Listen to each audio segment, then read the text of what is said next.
Story Crosby, the Patriot Spy. It was at the J House, in Westchester, New York, that Enoch Crosby met Washington and offered his services to the Patriot Army. Crosby was a cobbler, and not a very thriving one, but after the outbreak of hostilities he took a peddler's outfit on his back and, as a non-combatant, of Tory sympathies, he obtained admission through the British lines. After his first visit to headquarters, it is certain that he always carried Sir Henry Clinton's passport in the middle of his pack, and so sure were his neighbours that he was in the service of the British that they captured him and took him to General Washington, but while his case was up for debate he managed to slip his handcuffs, which were not secure, and made off. Clinton, on the other hand, was puzzled by the unaccountable foresight of the Americans, for every blow that he prepared to strike was met, and he lost time and chance and temper. As if the suspicion of both armies and the hatred of his neighbors were not enough to contend against, Crosby now became an object of interest to the Skinners and cowboys, who were convinced that he was making money, somehow, and resolved to have it. The Skinners were camp followers of the American troops and the Cowboys a band of Tories and renegade British. Both factions were employed, ostensibly, in foraging for their respective armies, but, in reality, for themselves, and the farmers and citizens occupying the neutral belt north of Manhattan Island had reason to curse them both impartially. While these fellows were daring thieves, they occasionally got the worst of it, even in the encounters with the farmers, as on the Nepean, near Tarrytown, where the cowboys chased a woman to death, but were afterward cut to pieces by the enraged neighbors. Hers is but one of the many ghosts that haunt the neutral ground, and the croaking of the birds of ill luck that nest at Raven Rock is blended with the cries of her dim figure. Still, graceless as these fellows were, they affected a loyalty to their respective sides, and were usually willing to fight each other when they met, especially for the plunder that was to be got by fighting. In October, 1780, Claudius Smith, king of the cowboys, and 3 scalawag sons came to the conclusion that it was time for Crosby's money to revert to the crown, and they set off toward his little house one evening, sure of finding him in, for his father was seriously ill. The Smiths arrived there to find that the Skinners had preceded them on the same errand, and they recognized through the windows, in the leader of the band, a noted brigand on whose head a price was laid.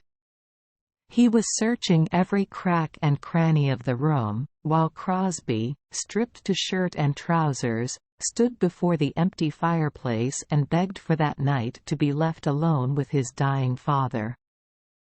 "To hell with the old man," roared the Skinner. "Give up your gold, or we'll put you to the torture," and he significantly whirled the end of a rope that he carried about his waist. At that moment the faint voice of the old man was heard calling from another room. "Take all that I have and let me go," cried Crosby, and turning up a brick in the fireplace he disclosed a handful of gold, his life savings.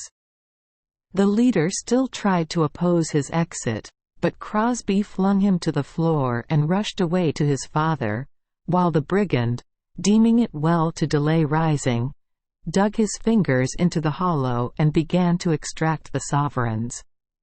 At that instant 4 muskets were discharged from without. There was a crash of glass, a yell of pain, and 4 of the Skinners rolled bleeding on the floor. 2 others ran into the darkness and escaped.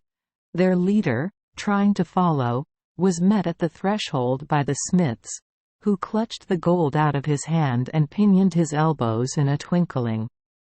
"I thought ye'd like to know who's got ye," said Old Smith, peering into the face of the astonished and crestfallen robber, "for I've told ye many a time to keep out of my way, and now ye've got to swing for getting into it." Within 5 minutes of the time that he had got his clutch on Crosby's money, the bandit was choking to death at the end of his own rope, hung from the limb of an apple tree, and, having secured the gold, the cowboys went their way into the darkness. Crosby soon made his appearance in the ranks of the Continentals, and, though they looked askant at him for a time, they soon discovered the truth and hailed him as a hero, for the information he had carried to Washington from Clinton's camp had often saved them from disaster. He had survived attack in his own house through the falling out of rogues, and he survived the work and hazard of war through luck and a sturdy frame. Congress afterwards gave him a sum of money larger than had been taken from him, for his chief had commended him in these lines: "Circumstances of political importance, which involved the lives and fortunes of many, have hitherto kept secret what this paper now reveals." Enoch Crosby has for years been a faithful and unrequited servant of his country. Though man does not, God may reward him for his conduct. George Washington. Associated with Crosby in his work of getting information from the enemy was a man named Gainos, who kept an inn on the neutral ground, that was often raided. Being assailed by cowboys once, Gainos, with his tenant and stable boys, fired at the bandits together, just as the latter had forced his front door. Then stepping quickly forward, he slashed off the head of the leader with a cutlass. The retreating crew dumped the body into a well on the premises, and there it sits on the crumbling curb nights looking disconsolately for its head.